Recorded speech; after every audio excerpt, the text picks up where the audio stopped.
Happy Thursday. It's me and Koyo, that Ed Law lady, and it's time for Thursday Thoughts with that Ed Law lady. So I am really excited. Today we are actually going to be talking about reframing our expectations for public education as we go into what will be a quote unprecedented time. I hate that word, but I still find myself using it and then I feel icky about it afterwards. But anyway, I am really excited to have this conversation with you because I think we are at a point in time where it's going to be incredibly important to be thinking about the future of education, recognizing that this year is going to be what it is. And we don't have a way to predict what it is, but we do have a way to plan and prepare for what the future will be. So that is what we are going to talk about today. I'm going to give you three um, things to maybe consider as you're moving into this school year. If you are new to me, again, I am Nkoyo, the principal attorney at the F. Young firm. We are an education law firm that advocates unapologetically for equity, excellence, and education justice alongside communities of color. We show up in two ways, primarily representing parents and students in education matters, including school discipline and special education, and also working with mission-driven businesses who truly want to live and embody their values, helping them to build the appropriate structure for their work and to communicate effectively with their constituents so that they're always leading with empowerment and excellence and inclusivity. So that's a bit about me.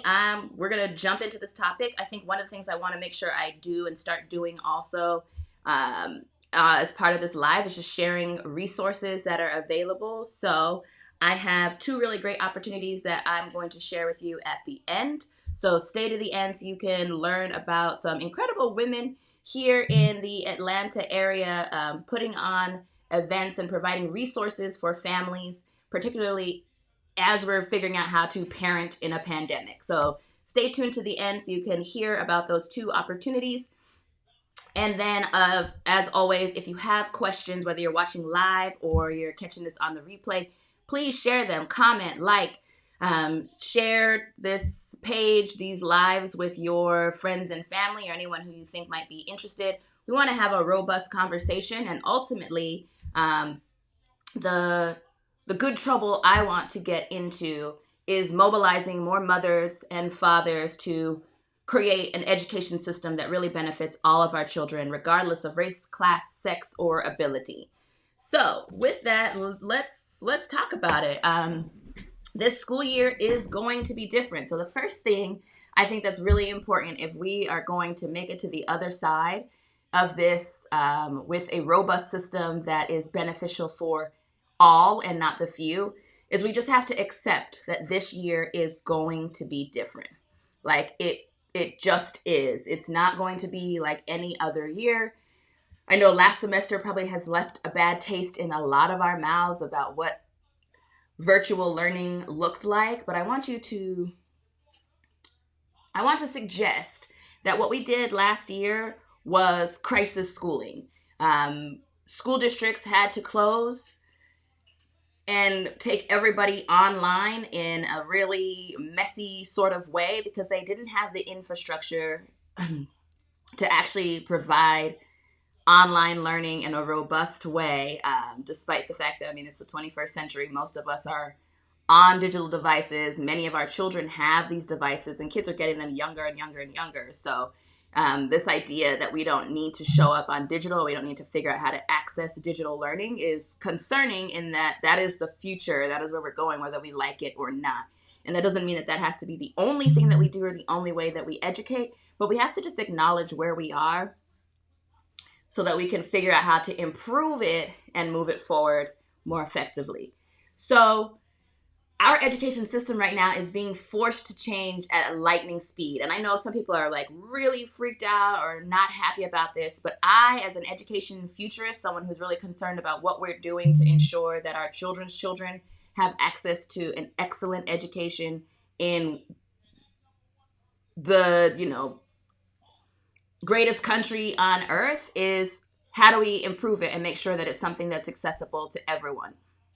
And so I'm really excited that school systems, public education is being forced to change. It has needed to change. It's been set up on this agrarian model that was maybe great several generations ago when people were actually living a more agricultural life. Like we are not. Like things are definitely very different now than when schools were first instituted in this country, when that first became a thing that we were doing.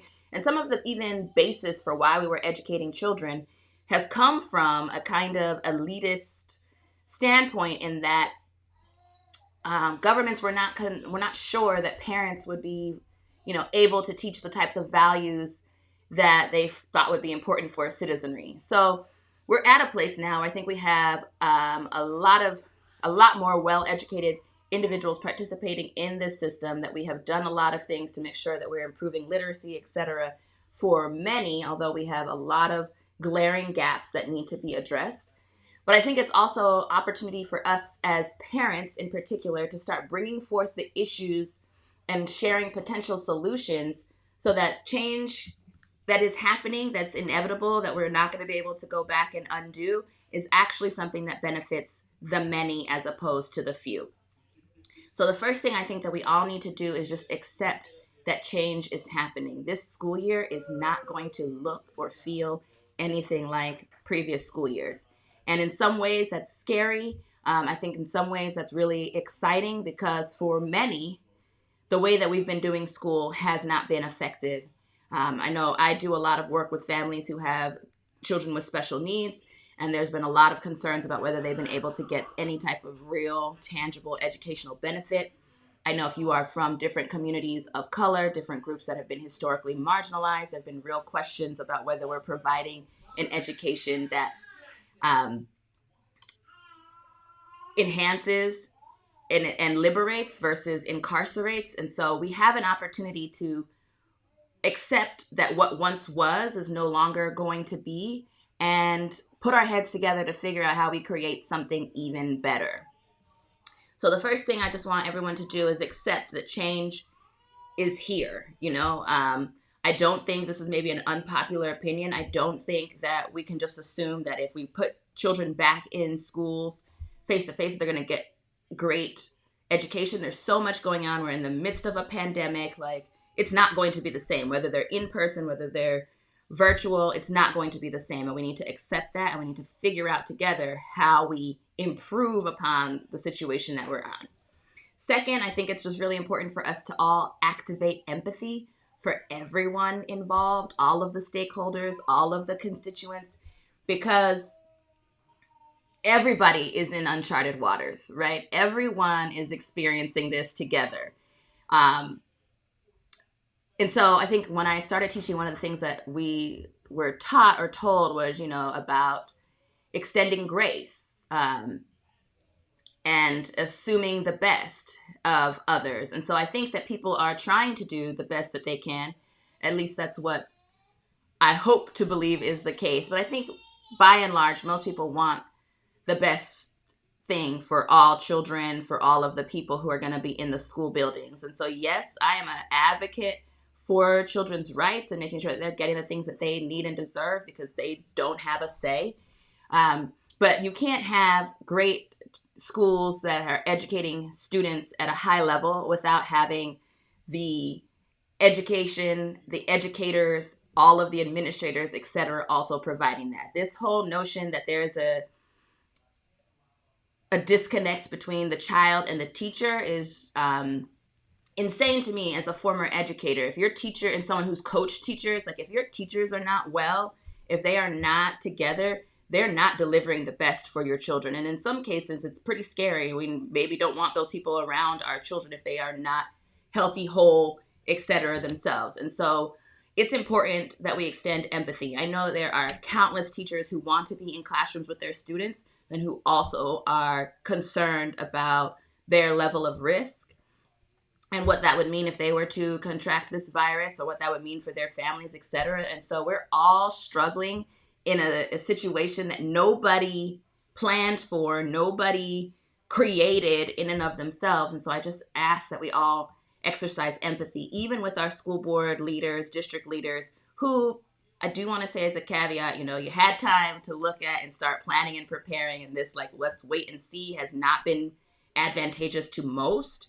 But they also are operating in a period of time where there are no clear answers. There's no guidebook. There's no instruction around what should happen in the event of a global pandemic. And so while I want us to hold our leaders accountable and we want to make sure that nobody's trying to get out of any of their responsibility, I think it's also important to extend empathy and assume that people are trying to do the best in a very complex, nuanced situation.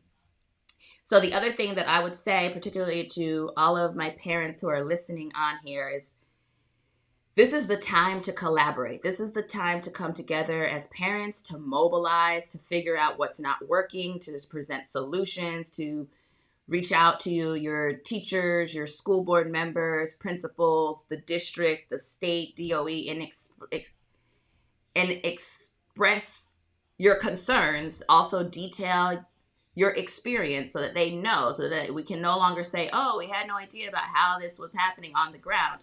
This is the time to speak up, and speak up with grace. I mean, you tell your truth, and you can tell your truth. You can say difficult things in effective ways that don't necessarily create additional tension. But I think it's really important that we start sharing what is actually happening and that we are documenting those things so that teachers and leaders can see what's happening on the ground when we're trying to educate our children in this remote learning environment, or if they're going into the schools, like being honest if your child has symptoms, not just sending them because you need to send them, but being honest because, again, we're a community, whether we want to believe it or not, and that school setting, it is an ecosystem, it is its own community. And we need to do the best that we can to protect each other so that we can continue to deliver education for our children despite the pandemic. And I think the other thing that I would just add is that listening is going to be vital. It's going to be so important that we're listening to each other, regardless of our assumptions about people because of their background, because of what we perceive to be their class or their level of education, and that we are treating each other as partners in this work, co-laborers, rather than assuming that, the school knows everything and parents are just supposed to follow along, or parents and their children's rights supersede those of the individuals in the building.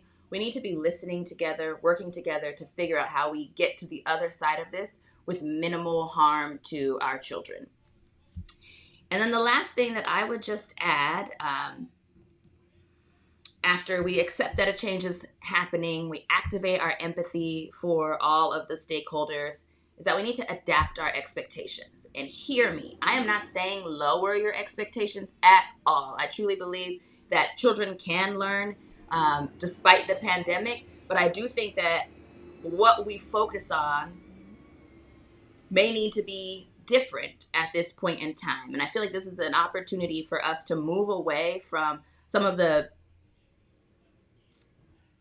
check the box type learning, the study and can you master a multiple choice test, which maybe isn't the best way to evaluate anyone, and really start thinking robustly about how we can ensure that our children are learning and gaining critical thinking skills, that are gaining creativity and the ability to innovate and adapt themselves so that they can be prepared for the future, which is going to be uncertain, right? There's no way for us to guarantee or assume that 20 years from now, the world will look like this or something similarly. If you think about how technology has changed the world in a relatively short period of time, we have to prepare our children then for things to move quickly and change. We have to prepare them to understand that failure is not a mark against you. It's a process. It's a learning experience. We have to prepare them for things being uncertain, and they're having to develop the ability to think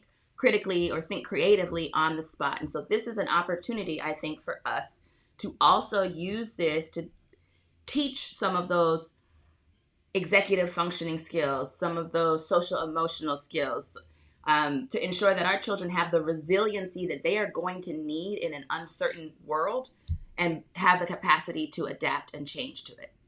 So those are the three things that I just want to share about reframing our expectations for this school year. Again, except that it's different. Things have changed. The land has shifted.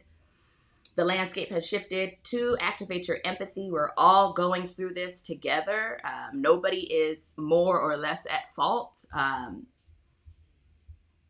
Well, there's some people who I feel like maybe could have done a better job, but by and large, at the school level, I mean, there is not the funding in most of these school districts to provide in person learning in a safe way.